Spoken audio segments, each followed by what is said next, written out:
don't know me, I'm your brother. I was raised here in this living hell. You don't know my kind in your world. Fairly soon, time will tell. You are telling me the things you're gonna do for me. Like everybody. He's gonna eat a couple. I ain't blind and I don't like what I think I see. Taking it to the streets. Let somebody else out before I let you go. Taking it to the streets. Welcome to Journey for Service. We are rocking and rolling, and we've jumped right into it right away. What's going on, Lord Randall Kaiser? Hey guys.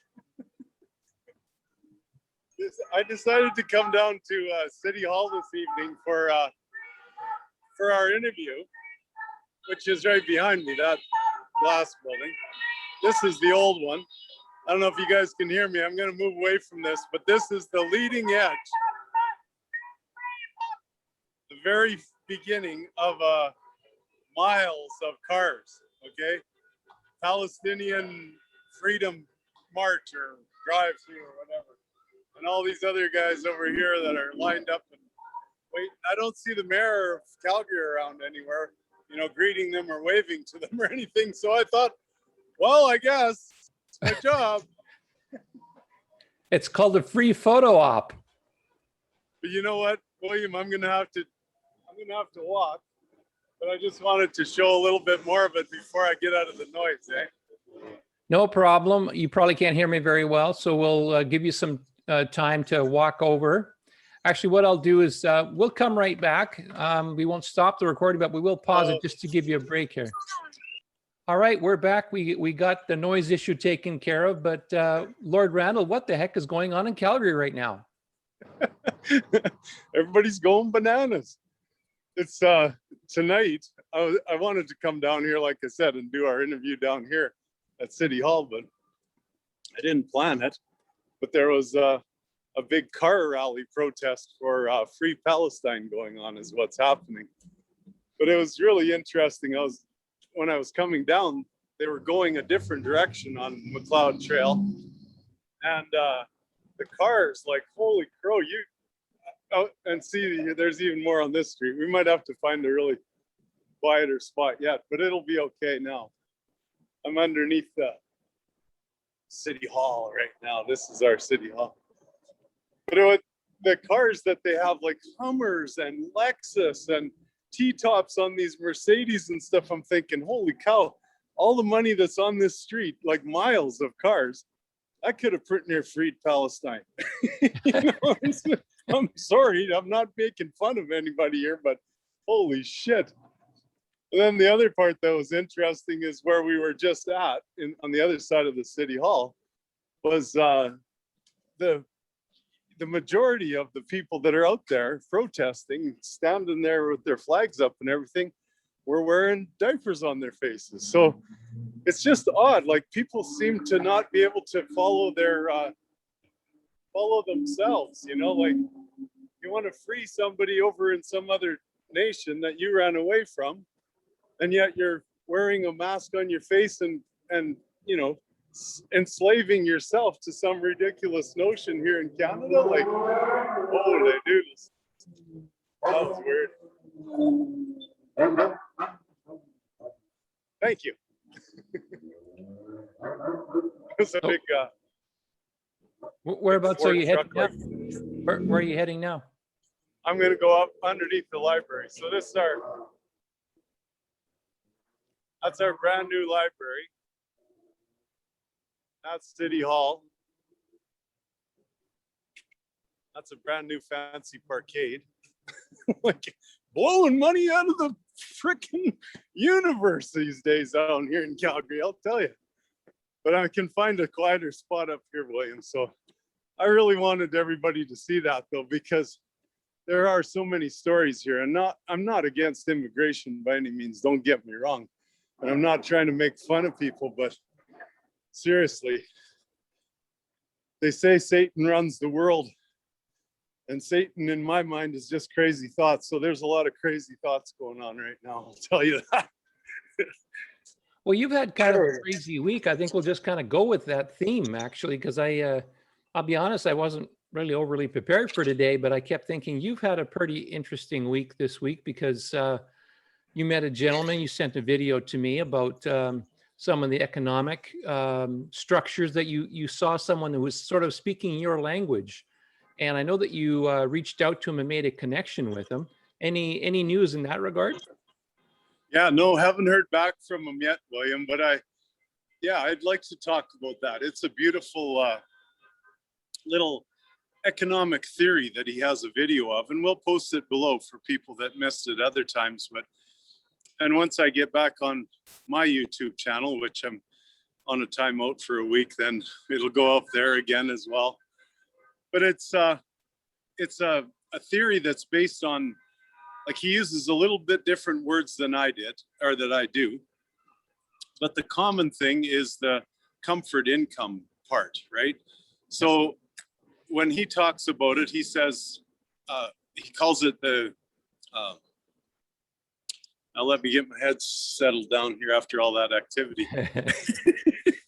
It's a theory based on free issuance and equal distribution of public money, okay?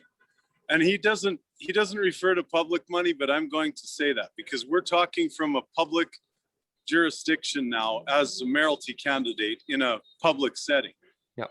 And just a sideline, I did do a poll this week, and I'm going to drop my common law jurisdiction name from now on. I'm going to just go by Randall Earl Kaiser because we are moving into, and I won't say down to or anything like that. I don't want anybody to think that we're haughty or above anyone. So I'm moving into the legal jurisdiction by coming into a mayoralty candidacy. So it'll be under Randall Earl Kaiser instead of my common law name, which is Lord Randall Earl Kaiser. Right. Well, we'll just pretend that it was a funny pet name I gave you for these interviews to start it off, and because by the time people start seeing us, it'll be well on the way. They'll probably we started this, like, this is about 2 months in now. I think this is show number 7, and we which means, like I say, it's about 2 months ago that we started doing this, and we still got a few months before we get to October, which is when the elections are.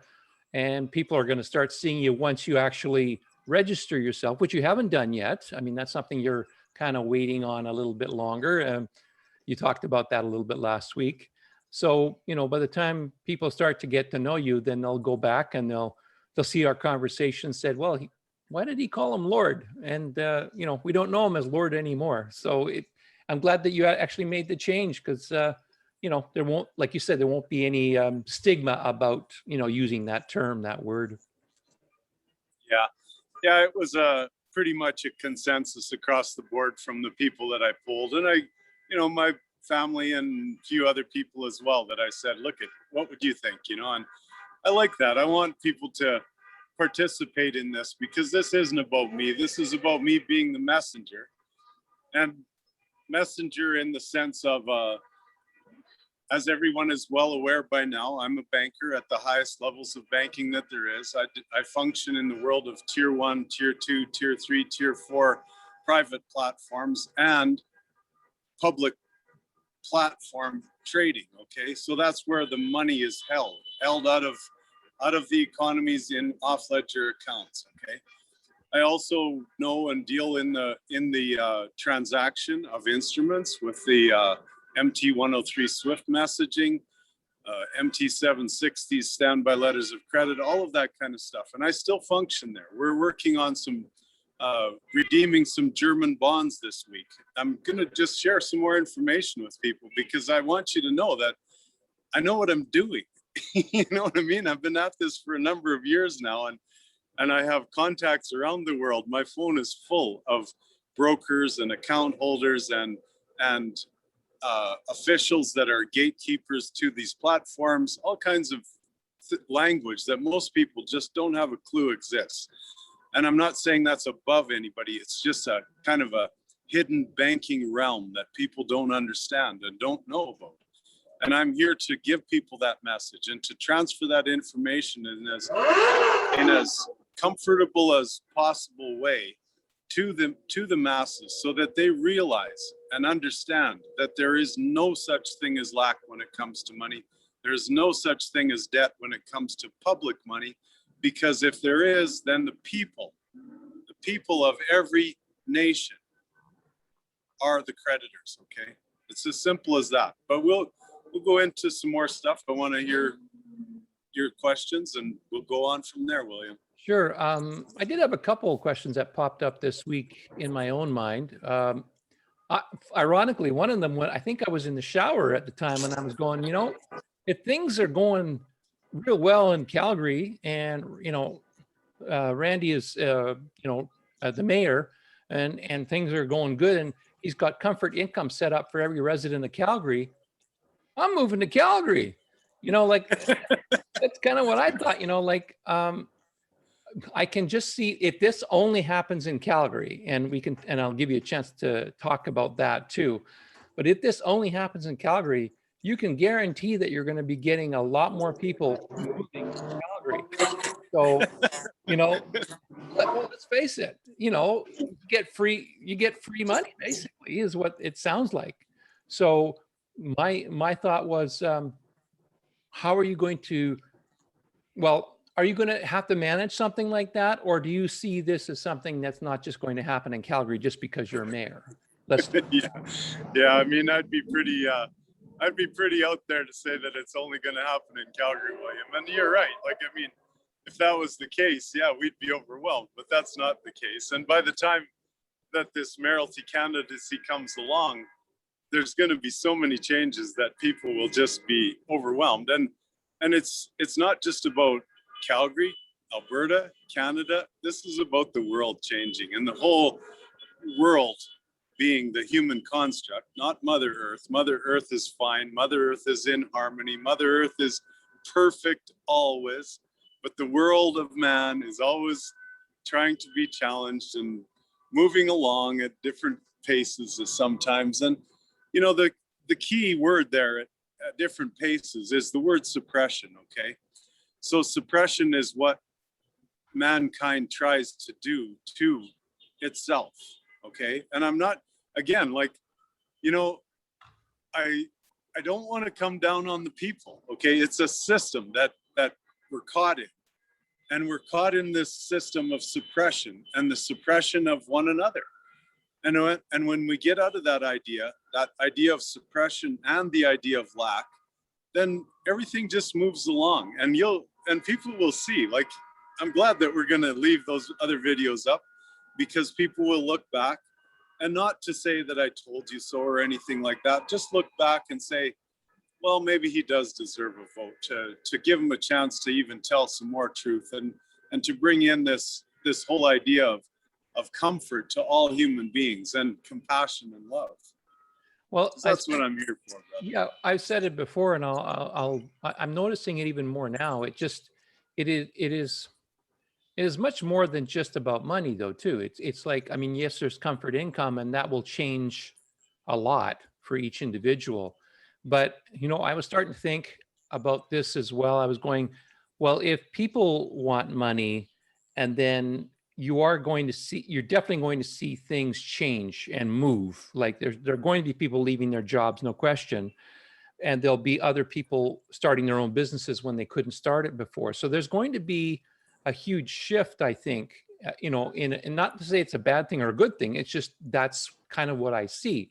And so I can see some businesses coming to you, and we talked a little bit about this before, but I can see some businesses coming to you and saying, hey, look, we've lost, a good portion of our workforce because, they don't need the money anymore that we paid them. So what about us? What can you give us as a business some money to help our transition or our losses, or to build further into what we want to do as a business? Can you respond or say anything to that, or is it quite different the way you see it? Well, not a lot different, but I will say that the monetary rollout that I see happening, okay, is in terms of public funding, okay. So the free issuance, equal distribution, that's at the public level, okay. That is for to replace these ideas of governments and move them into administrative only positions. And then on the other side, for projects, that's going to come through from the also unlimited resources that are sitting in these off-ledger accounts that are starting to move right now. And those accounts, I've said it numerous times, are so full already that it's not even funny. You know, like you can't even imagine how much is there. And people want to talk about going back to gold standard or silver standard or whatever, that kind of, not silver standard, but, you know, commodities. And to me, they're not thinking in terms of the abundance that's there either, you know? So I'm going to keep bringing this topic, every conversation to the floor, to these interviews, William, and that conversation revolving around the idea of abundance, okay? Abundance of funding that's already in the system, off ledger, abundance of physical commodities that people just don't want to admit that are there, and the fact that we create currency, we create cash, we create credit, but we also create the value of all of that. So when people want to tell me that they're going to go back to buying gold and investing in stuff, why? You know, it's manipulated as well. You know, you know that. So why would you bank on that? You're trusting someone else with your money.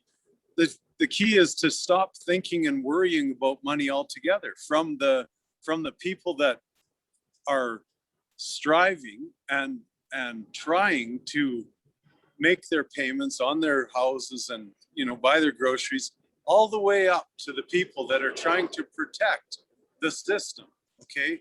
Because they don't really need the money anymore. There's a wealthy group of individuals in between there that are worried about their money, don't get me wrong, and how much they've got, and will I be able to survive, and can I still maintain my position of power?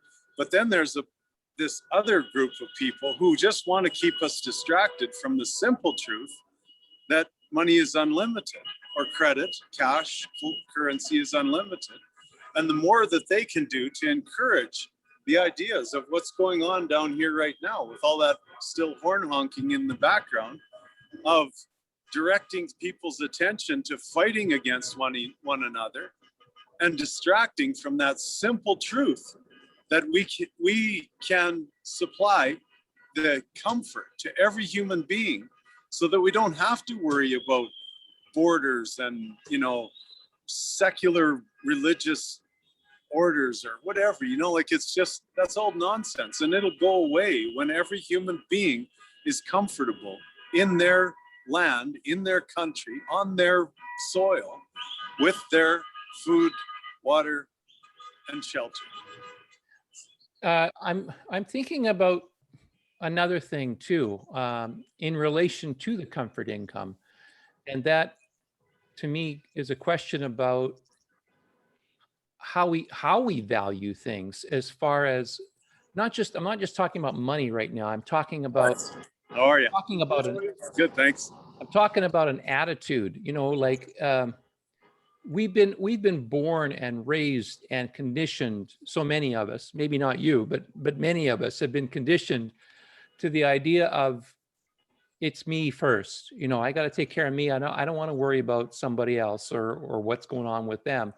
And it's sort of like, what's in it for me? What's in it for me? And yes, you have to take care of yourself, but it sounds to me like the new system, not only will the comfort income come in, but I think there has to be like a mentality shift too. And are people going to be able to get it? You know, are people going to be able to see things the way you're describing it with the value of, you know, how you described it just a minute ago? Do you see any problems or challenges with people adopting not only the money, but also a different way of being things, being with money and being with the community. Yes, guaranteed, William. And first off, you know, the idea of me first is what this is about, is giving that me, giving that I his comfort. So once that I, that me first has his first, then the story starts to change, okay? If he, me, I'm still a capitalist and I still want to have 14 cars, well, go to town. We're not changing any of that. We're not going to take away anything that's here. This is goes back to the whole working with and never against. All I'm talking about is adding to, okay? Adding to the bottom and putting that comfort into the human beings, every single one of them.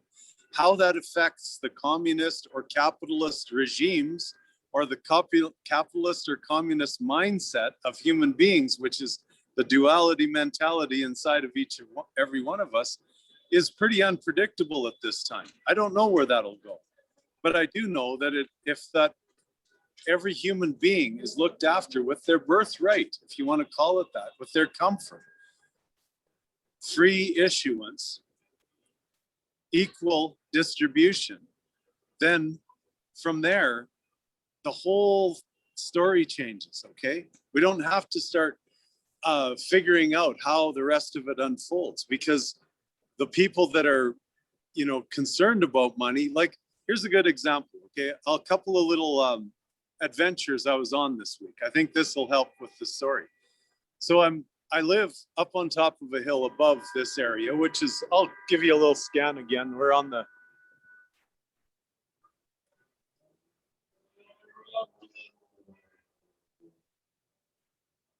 so this is what they call the East Village. And you can see right there, that old hotel.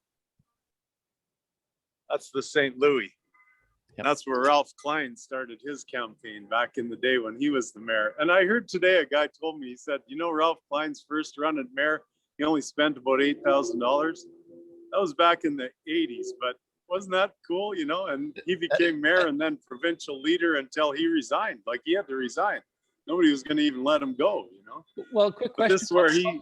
While you're talking about, you know, while you're talking about him, you know, I have a personal opinion of him, thinking highly of him, actually. And I know he did a lot of really great things for Alberta, but what was it about him that you admired so much? He just spit it out. He just say what he thought. You know, the media was having a hell of a time with him because they couldn't control him. They couldn't put up, you know, the what do you call it? The screens for him to read, because he'd just say what he wanted to say, you know?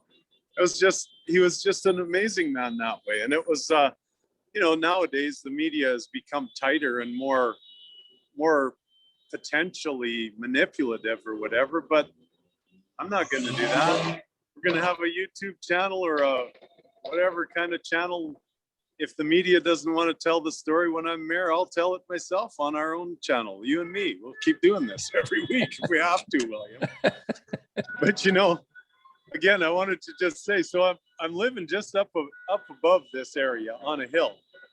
That's only about 2.5, 3 kilometers from here.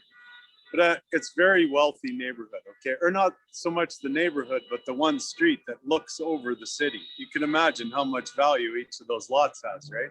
Yeah. So the people have bought those lots and built big new nice houses there. There's a few of the old ones that are still there from years ago, but there's a couple ladies sitting out on the front deck having a drink of wine the other day, and I walked past them.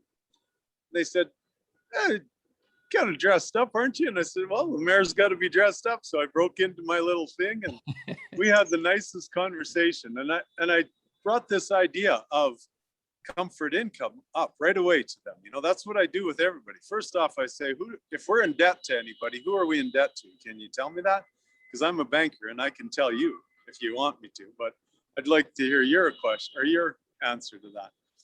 But then I said, you know, the idea of the comfort income for every human being. And I'm not just talking Calgary, but everywhere.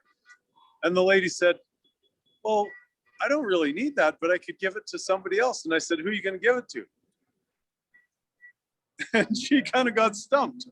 I said, well, everybody's going to have their comfort. I said, so what would you, who would you give it to?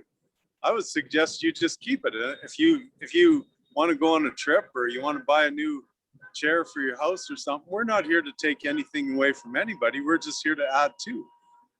And people can say that's nonsense all they want, but tell me who we're in debt to. Tell this banker who functions at the level that I actually submitted my application to the Central Bank of Canada and had the lawyer phone me back because he read it and was blown away by the wording and the basically the description of my experience and my knowledge in the industry. Phone me back to talk to me about my resume. So bring it on. Like, tell me that I'm wrong when I say that. Okay. What a couple of questions come out of that. One is, was that lawyer calling you back? Was that recently, or is this when you? Because I remember you telling a story about you almost applying for a job at a national level. Was that part of that, or is this more recent? Yeah. No, this was last year, William. Like the past governor of the Central Bank of Canada resigned last June, so a year ago. And at that time, that's when I made my application and sent my resume in and got the call back from the lawyer collecting, right? I didn't even put that was last year. I didn't even put that together, but well, that was June of 2020. And well, and I know that we've heard a lot of interesting things and rumors and everything else about what could be happening with our financial system, but it's fascinating that he would leave at that time. I mean, I can't imagine that was a coincidence. You got that right. I mean, the number of CEOs that have resigned in the last couple of years from organizations like that is just phenomenal. Like, and we're not here to promote or talk about conspiracy theories, but that's the truth, William, what you just said. The resignations just keep piling up. I mean, our finance minister left too at about the same time. We got a new finance minister of the Liberal government here in Canada as well. The other guy resigned as well. And we know that Jeff Bezos left Amazon earlier this year, I think it was, or maybe even late last year, and took a bunch of his shares with him. So he's on to new and different things, supposedly. Yeah, and Bill Gates' wife resigned as his wife. Yeah, yeah, that's a contract. That was a resignation. That's a contract too, right? Just a different kind of contract. We got to have some fun with it, brother, because honestly, like, it's the system is failed. Okay. And now what's happening is that we have to step up. Okay. Somebody's got to fill that void, and they're all going to run away. So who the hell is going to fill the void? Well, I'm going to step in and be the mayor of Calgary for one thing. And, there's lots of other people that are doing the same thing around the world. You can see them, and they're stepping into good positions and getting ready, because the whole thing is shifting. That's for damn sure. My mind keeps going to that, to the idea of what if you did, have gotten that job with the Central Bank of Canada last year? That would have been fascinating. That would have been fascinating, really. Oh, it would have been. I mean, there's no way I was going to get in there at that time, because the governments are so scared of truth that they're doing anything to subvert it right now, obviously. And I mean, I've been blocked on YouTube for just taking a few words out of context or whatever, or them taking a few words out of my context, whatever you want to call it. But to see that kind of that censorship that's going on out there right now, I mean, it is what it is, and it's fear is what it is. Yeah. But that's a word that I wanted to talk about. Again, we go back to the idea of the people, and the idea that anger is fear. Okay, the idea that greed is fear. Okay, so people that are seen to be as greedy in the system are just fearful. Okay, the politicians that are out there resigning are just fearful. So nobody really can blame anybody, because it's fear that's running the world, and now we just have to step up, be non-fearful, be loving, be kind, be compassionate, and step into this new world that's there's a void left behind from these fearful individuals that are just leaving. Now, I don't know which way I want to go here, because I think I left the viewers hanging a little bit also with the story of the women on the deck with the wine. You were talking to them. Did you have anything else to say about that before we go on to other matters? Yeah, it was, like I say, it was just beautiful to bring that perspective to them, who were, obviously grew up in a world of wealth, or maybe didn't grow up in it. Maybe their husbands or them, or, they could be entrepreneurs themselves. I don't know, but they were both married. So there was something else going on. But to see them turn their minds to the idea that every human being deserves its equal right to its, food, shelter, and clothing. It's just that simple. And it was beautiful to observe. I have another little story, but we'll about my adventures this week, but No, go ahead. Go ahead. That's perfect, actually. Go ahead. Okay, well, the next one was kind of cute. So, I have really no inhibitions, as you know. Like yesterday, I went out to these rallies that were here in Calgary for the, other stuff that's going on. And I kind of just laid low, incognito, made sure everybody could see me and knew that this was the new mayor kind of thing. But other than that, I didn't step up and speak, because I think a lot of people have a hard time focusing. And when you're focused on a certain agenda, like they were yesterday, bringing in the idea of money wasn't the place for it. So I just kind of stayed in the background, made some headway.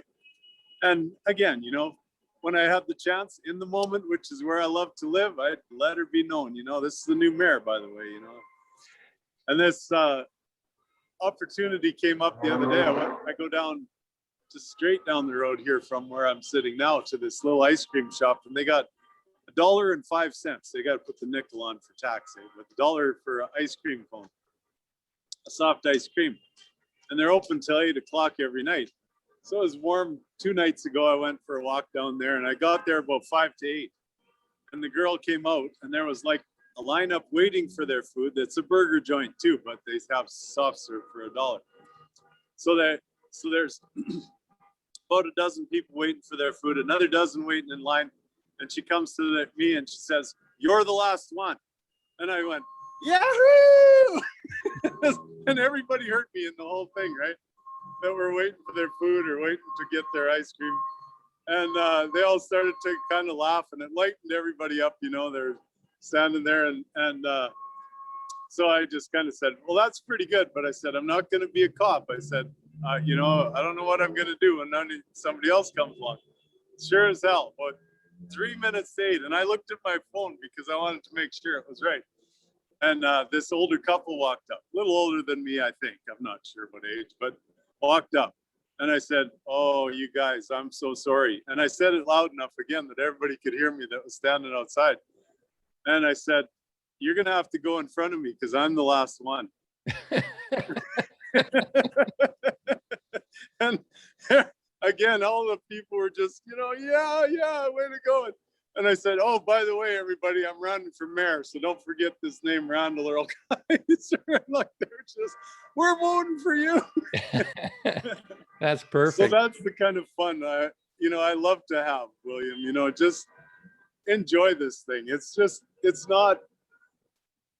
not the doom and gloom that everybody makes it out to be. Just live in the moment and find the joy, find the happiness, and giver. Awesome.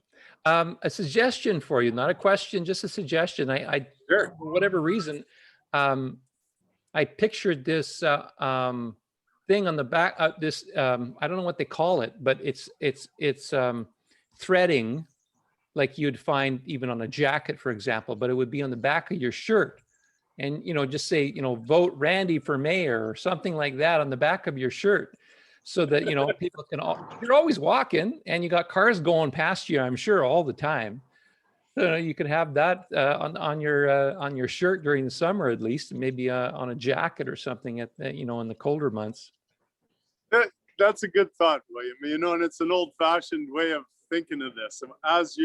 As I'm doing it the old-fashioned way of walking the streets to do this, And I'm going to take that advice. I'll figure something out. And, you know, it could be something that I tie around my neck that hangs over the back. So every shirt I wear, I just got it. Yep. But on the back is a good spot, you know, like, I don't know, I could put it on the front too, but I'm kind of walking billboard. I don't know, like this is walking billboard. And there's, you know, as it rolls around and the media starts to pay attention, which they will, you know, like it's going to happen eventually. People are going to remember this because there's so few white cowboy hats. I don't see any, you know, like I'm just in awe of that, in the city of the greatest stampede on earth. And there's, you know, the odd guy that I'll see wearing a cowboy hat in this city, but it's so rare that it's not even funny. But to have one with a white hat and a tie, they're going to remember that. For sure. I do find it surprising when you say that, though, because just for the audience benefit, I used to live not too far away from Calgary, so we would make field trips into Calgary, and I don't know, cowboy hats didn't seem unusual to me to see in Calgary, you know, back in the 80s and 90s, but I haven't been there for a long time, so perhaps things have changed in that regard, and the cowboy hats, except during the stampede, are a little more rare to see, at least on the streets. Yeah. Oh, for sure. It's rare, brother. And, you know, I remembered a cute story. I was thinking about it earlier in the week, and I'm going to share it. We'll kind of tail things off now. I think we're getting probably close to an hour, but, you know, the story was that when I was a little boy from grade 1 to grade 5, I lived in a little town just north of here. Okay, just north of Calgary. Calgary at that time was less than half of what it is now. This is 50 years ago. Anyway, that little town is now Airdrie, which is a major city, and it's basically connected to Calgary, right? But at that time, it was just this little town. I think there was maybe 400 or 500 people there. And I wanted to go to the Stampede, okay?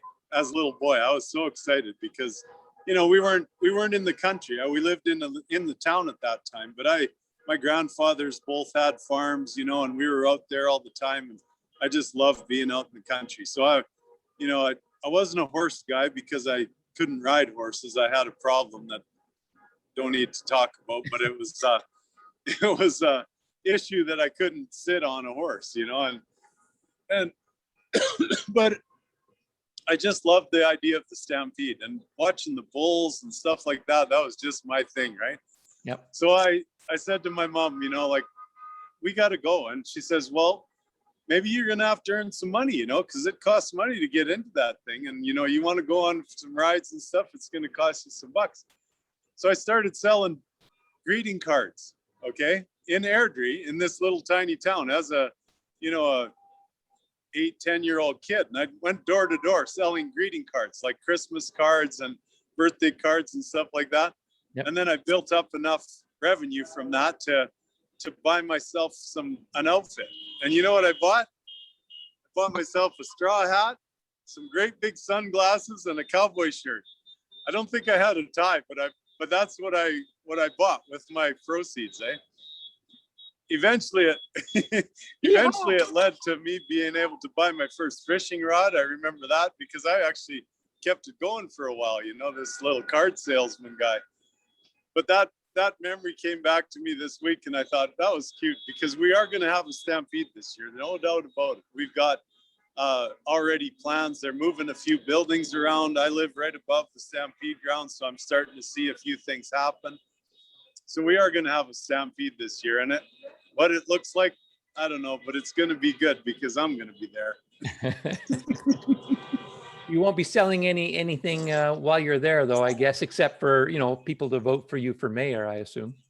That's where I'm going to put on the shirt with the thing on my back, brother. There's where you go. Every day walking around those hundreds of thousands of people with that Randall Kaiser for mayor on my back.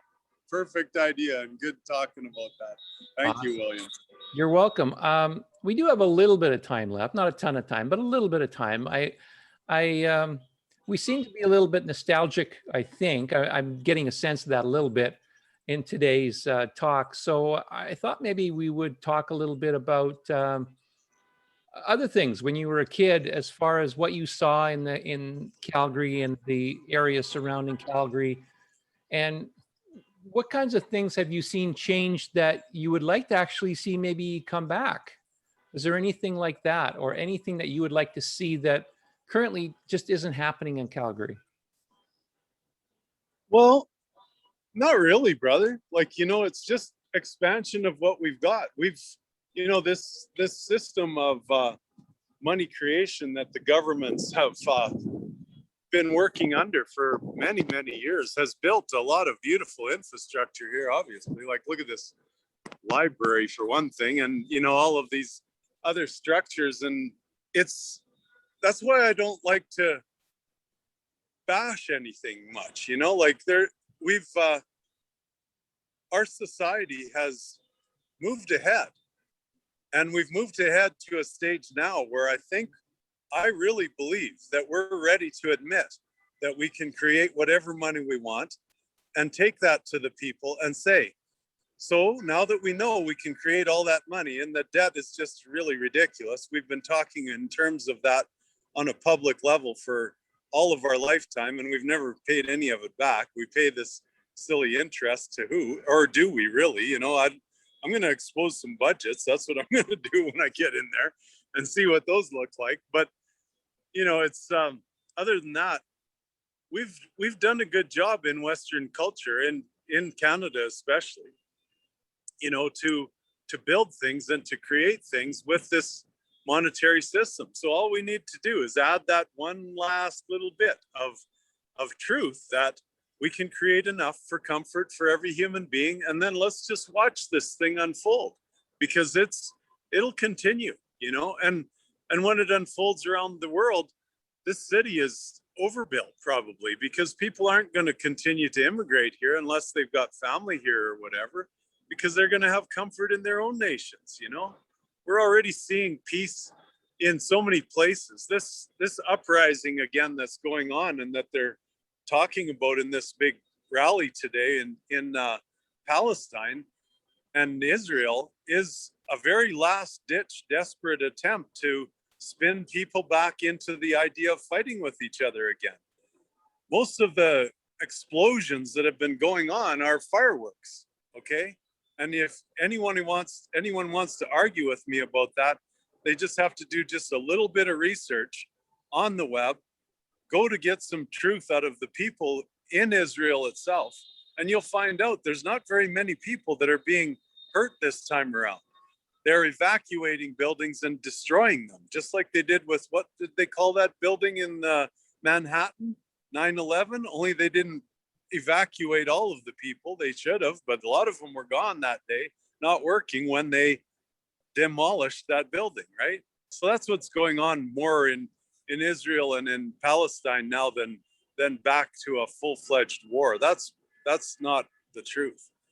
So it's last little desperate clinging to keep us distracted from the fact that we are going to move into this beautiful new age for mankind that's going to be free, and freedom from that idea of the D word that I don't even want to give any more attention to than that, because there is nothing but abundance. There's nothing but credit. And we've proven it in the last year here in Canada by adding $1 trillion to the D word. Like, to who? Tell me that. Pierre Elliott Trudeau's son, or Donald Trump when we sit down at the golf course and chat about it, because I'm going to New Jersey to talk to him too. I'm not going to stop that. This isn't going to stop until me and God are done, and God wants this to happen. So I'm on his side, her side. Well, I'll tell you what, our channel will get a whole lot more views if you get a chance to have a sit down with DJT and put him on your channel. That would be amazing. We're going to see some amazing things over the summer, brother. Like, I'm not going to stop. Once this funding starts to flow, I'm going to start moving around. We're not going to just be sitting here in Calgary. We're going to tell this story from all parts of the world.